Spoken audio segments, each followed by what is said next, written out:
إذاعة أوازيس FM من جابس. موجز الأخبار.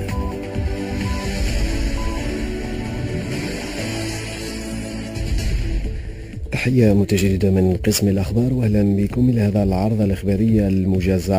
عدد من الأساتذة النواب المساعدين نظموا اليوم وقفة احتجاجية أمام مقر المندوبية الجهوية للتعليم المطالبة بضرورة انتدابهم صلب الوزارة بعيدا عن الولاءات. أستاذة عربية ابتسام عمر تضيف: ابتسام عمر أستاذة عربية معطلة عن العمل من الأساتذة النواب.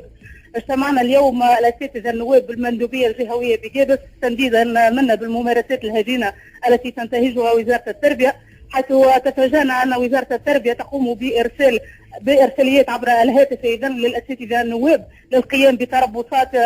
فهل يعقل أن تقوم وزارة بحجم وزارة التربية بمثل هذه الممارسات؟ ونحن نعترض اليوم على اتفاقية 3 جوان التي كانت بمثابة الضربة القاضية على الأساتذة النواب، باعتبار أنها مكنت من قاموا بنيابة تتجاوز 18 شهر للحصول على الانتداب، أما البقية فأنهم مظلومون وذلك نتيجة للمحسوبية والولاءات. فهل يعقل في تونس أن تكون الإدارة الجهوية في جابس يعني أن تقوم بانتداب 4 فقط والبقية إذن لا مجال لهم للانتداب؟ هذا بالإضافة إلى أن الذين لديهم أكثر من 9 أشهر نيابات يعني لم يمكنوهم من إدماج، ليس من إدماج يعني من الحصول على فترة نيابية أخرى. مثلا أنا قمت بنيابة يعني في صفاقس لم تحتسب لي، احتسبت لي 7 أشهر فقط في جابس.